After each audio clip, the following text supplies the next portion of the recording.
আমন্ত্রণ দীপ্ত সংবাদে। আপনাদের সাথে আছি আমি ইয়াসমিন সুমনা। শুরুতেই ফিফা বিশ্বকাপ 2026।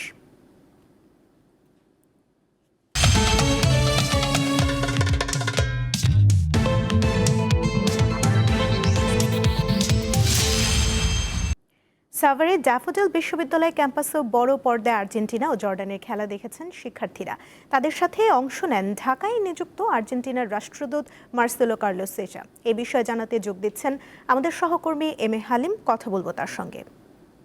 হালিম, ম্যাচ দেখার পর আর্জেন্টিনা ভক্তদের উচ্ছ্বাস কেমন দেখছেন, আর রাষ্ট্রদূত কতক্ষণ খেলা দেখেছেন জানাবেন। সুমনা, রাষ্ট্রদূত কিন্তু সম্পূর্ণ খেলা দেখেছেন। একটু আগে খেলা শেষ হলো। আপনি জানেন যে আর্জেন্টিনার রাষ্ট্রদূত যিনি কার্লোস মার্সেলো তিনি একটু আগে খেলা শেষ করে এবং সেই সাথে ডেপুটি যিনি মিশন যিনি প্যাট্রিও ইউরেনা তিনিও খেলা দেখছেন।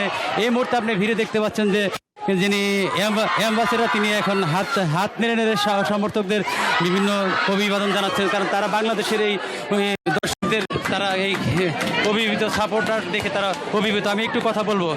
How feeling mister ambassador, how feeling? I'm live. No, sí, a ver. What? I'm live. How feeling? Okay.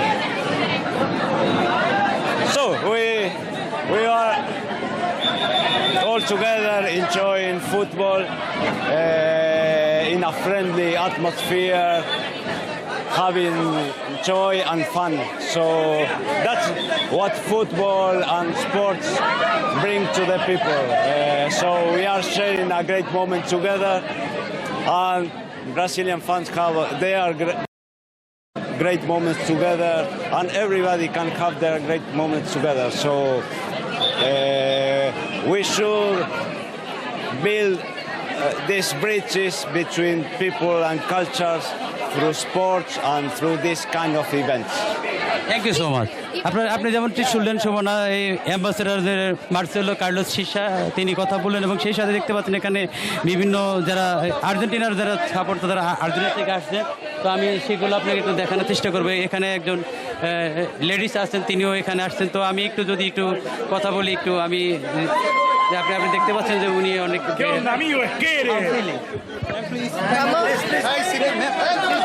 ব্যস্ত। আপনারা দেখতে পাচ্ছেন যে এখানে সব মিলে যদি আমি বলি যে এখানে ড্যাফোডিল ইউনিভার্সিটি এখানে যে দর্শক এসেছে এবং শিক্ষার্থীরা যে একটি বিশাল জায়ান্ট স্ক্রিনে যে এখানে খেলা হচ্ছে সেই খেলাটা কিন্তু উপভোগ হচ্ছে। এবং ইতিমধ্যে কিন্তু এই ড্যাফোডিল ইউনিভার্সিটির খেলা ফিফা প্রেসিডেন্ট আপনি জানেন তার ইনস্টাগ্রামে কিন্তু এটি শেয়ার করেছেন এবং এটি একটি ব্যাপক সাড়া ফেলেছে। সেই সাথে আন্তর্জাতিক মিডিয়াতেও এই ড্যাফোডিল ইউনিভার্সিটির খেলা হয়েছে। সব মিলিয়ে একটু আগে খেলা শুরু হলো, আর্জেন্টিনা 3-1 গোলে জিতলো এবং এখানে যারা দর্শক রয়েছে তারা কিন্তু উচ্ছ্বসিত এবং সেই সাথে আর্জেন্টিনা যে আবার সেরা দল সেটি প্রমাণ করলো। এবং এখানে অ্যাম্বাসেডর এবং সেই সাথে এখানে ডেপুটি অ্যাম্বাসেডর সহ এখানে আর্জেন্টিনার দেশ থেকে অনেকে আসছেন, মেসি ফ্যানও আসছেন। সব মিলে একটি উচ্ছ্বাস উদ্দীপনা এখানে ছিল। এই ছিল আমার কাছে সর্বশেষ। সাভার থেকে যুক্ত ছিলেন সহকর্মী এম এ হালিম।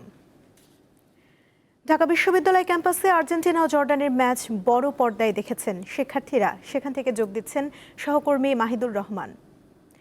মাহিদুর, আর্জেন্টিনার জয় কিভাবে উদযাপন করছেন শিক্ষার্থীরা, কি দেখছেন জানাবেন। জি সুমনা, আপনি জানেন যে আজকে আর্জেন্টিনা 3-1 গোলের ব্যবধানে কিন্তু জর্ডানের সাথে জিতেছে এবং এই ঢাকায় যতগুলি বড় পর্দায় খেলা দেখানো হয় তার মধ্যে কিন্তু অন্যতম শীর্ষ একটি স্থান হচ্ছে এই টিএসসি।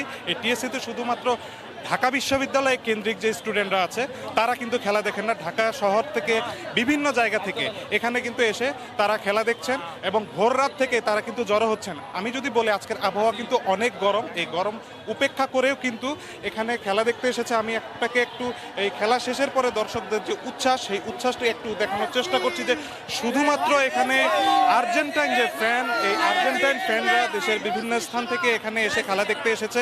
তো আমি যেটা আপনাকে বলতে চাই যে এই গ্রুপ পর্বের কিন্তু আজকে এই ম্যাচটি ছিল সর্বশেষ ম্যাচ এবং আর্জেন্টিনা কিন্তু এই ম্যাচে অপরাজেয় চ্যাম্পিয়ন হয়ে কিন্তু গ্রুপ পর্বে সেরা স্থান ধরে রেখেছে এবং আজকে বেশি উচ্ছ্বসিত, বিশেষ করে যখন লিওনেল মেসি মাঠে নেমে একটি গোল করেছে তারপর থেকে কিন্তু একদম একটা উৎসাহ উদ্দীপনা কাজ করছে কিন্তু এই টিএসসি চত্বরে। আমি একটু সংক্ষেপে আপনাদেরকে শোনাতে চাই। আমরা আগেই প্রমাণ করে দিয়েছি, আমরা গত 2 ম্যাচে প্রমাণ করে দিয়েছি যে আমাদের দলটা কতটুকু শক্তিশালী। আমরা গত 2 ম্যাচে প্রমাণ করে দিয়েছি যে আমরা রাউন্ড অফ 32 উঠে গেছি। তো এই ক্ষেত্রে এই ম্যাচটা আমরা তাদের প্রমাণ করে দিলাম যে মেসি ছাড়াও আমরা খেলতে পারি ভাই, মেসি ছাড়াও আমরা খেলতে পারি। আমাদের মেসি ছাড়াও দল হচ্ছে সবচেয়ে শক্তিশালী দল, এটা সবাইকে দেখাই দিলাম আমরা। এবং আমরা মেসি ছাড়াও 2টা গোল দিয়েছি, আর মেসি যে কি সেটা এই ম্যাচও প্রমাণ করে দিয়েছে। তারা 3 ম্যাচে 6টা গোল দিয়েছে, এটাই হচ্ছে মেসি ইজ দ্য গড, সেটাই প্রমাণ করে দিয়েছে। গতকাল আমি কিছুদিন আগে একটা ভিডিওতে দেখেছিলাম যে কিছু একটা বিনি জোনেসের ফ্যান, সে বলছিল যে একটা বিনিকে বিক্রি করে যান কি 10টা মেসিকে কিনা যাবে। তাকে দেখায় তাকে তার উদ্দেশ্যে বলতেছি ভাই, তোমাদের মতো যে বিনি জোনেস আছে না, এরকম বহুত প্লেয়ার নেই মেসির পকেটে থাকে। আর মেসি হচ্ছে কোন প্লেয়ার, মেসি কিন্তু আমাদের বিতর্কে ভিতর থাকার কথা না ভাই, মেসি হচ্ছে আমাদের আইডল হিসেবে থাকার কথা ভাই। মেসিকে বিতর্ক হিসেবে দেখবেন না ভাই, মেসি ইজ দ্য গড। এই যে ফুটবলের রাজা মানে ফুটবলের রাজাই, সেটাই বুঝাই দিচ্ছি। চলবে না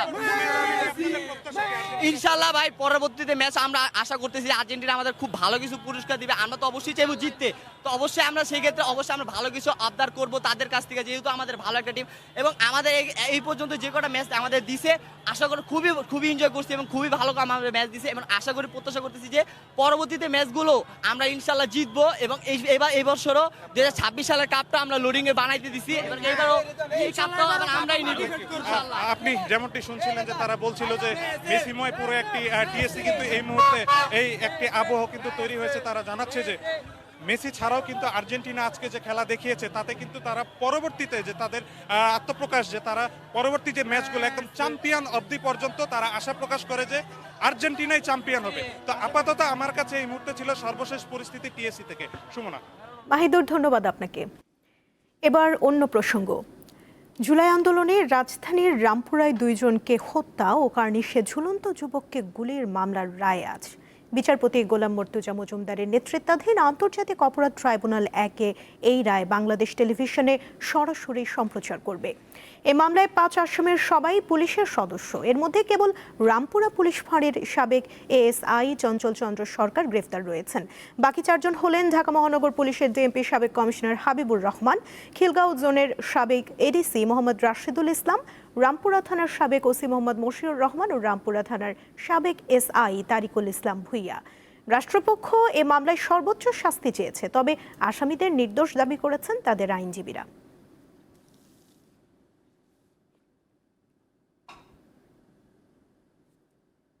খাগড়াছড়ির বিভিন্ন পাহাড়ে 35,000 পরিবার ঝুঁকিপূর্ণভাবে বসবাস করছে। এর মধ্যে পৌর এলাকায় রয়েছে প্রায় 3,500 পরিবার। ফলে বর্ষাকালে পাহাড় ধসের ঘটনা ঘটছে।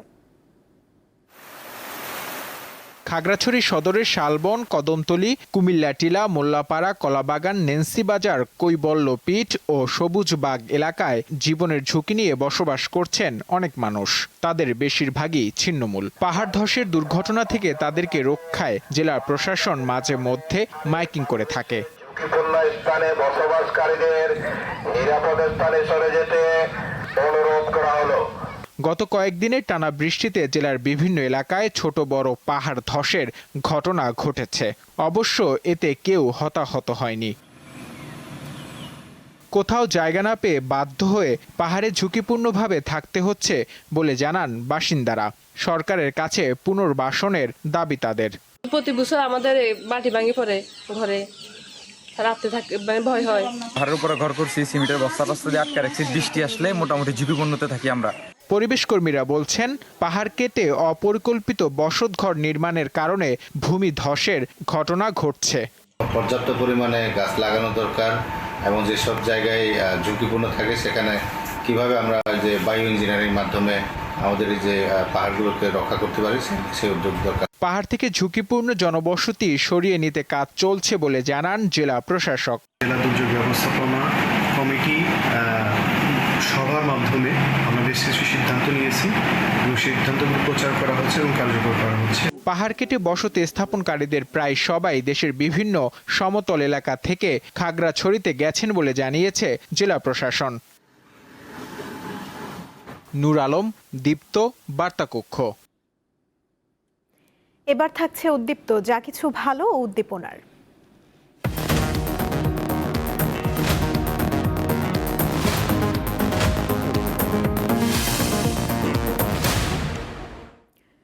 রংপুরের লাবণ্য আক্তার মনি 6 মাস আগেও শহরের বিভিন্ন স্থানে ভিক্ষা করত সে। সেই পথ ছেড়ে এখন নতুন স্বপ্ন দেখছেন তৃতীয় লিঙ্গের লাবণ্য। সে এখন সফল মুদি দোকানি। 2016 সালে তৃতীয় লিঙ্গের পরিচয় পাওয়ায় বাসা থেকে বের করে দেয়া হয় লাবণ্যমণিকে। হতাশা আর বুক ভরা কষ্ট নিয়ে চলে আসেন রংপুর শহরে।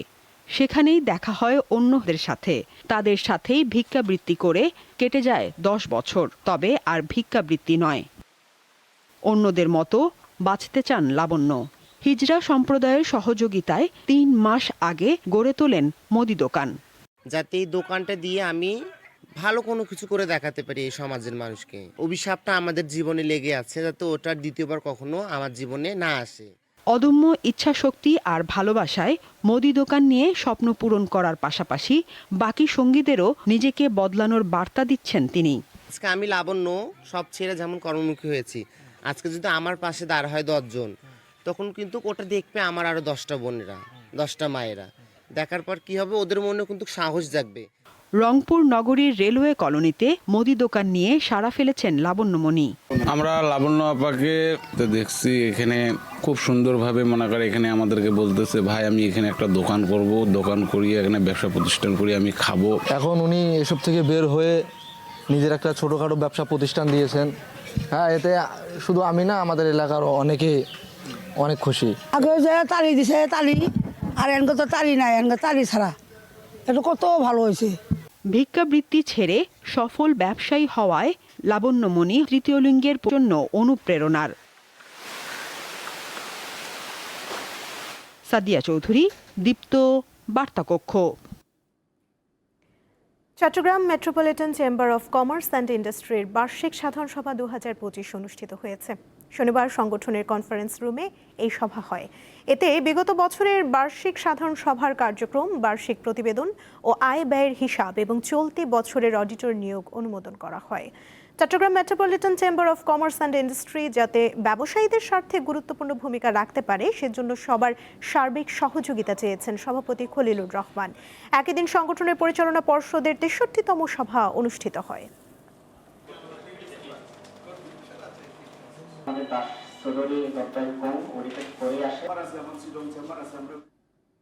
আন্তর্জাতিক প্রসঙ্গ। হরমুজ প্রণালীতে পানামার পতাকাবাহী জাহাজে ড্রোন হামলার ঘটনায় দ্বিতীয় দিনের মতো ইরানের বিভিন্ন শহরে হামলা চালিয়েছে যুক্তরাষ্ট্র। জবাবে কুয়েত ও বাহরাইনে যুক্তরাষ্ট্রের ঘাঁটিতে হামলা চালিয়েছে তেহরান। ইরানের সংবাদ মাধ্যমগুলো জানিয়েছে, স্থানীয় সময় শনিবার দেশটির দক্ষিণাঞ্চলে কেশম ও সিরিক এলাকায় বেশ কয়েকটি বিস্ফোরণের ঘটনা ঘটেছে। পরবর্তীতে যুক্তরাষ্ট্র জানায়, হরমুজ প্রণালীতে জাহাজে হামলার জবাবে সিরিক শহর, বন্দরি লেঙ্গে ও কেশম দ্বীপে হামলা চালিয়েছে মার্কিন নৌ ও বিমান বাহিনী। হরমুজের কাছে ইরানের 10টি সামরিক স্থাপনা লক্ষ্য করে হামলা চালানো হয়েছে বলে জানায় সেন্টকম। যুক্তরাষ্ট্রের হামলার জবাবে বাহরাইন ও কুয়েতে মার্কিন ঘাঁটিতে হামলা চালিয়েছে ইরান। যে কোনো হামলার কড়া জবাব দেওয়ার হুঁশিয়ারি দিয়েছে তেহরান।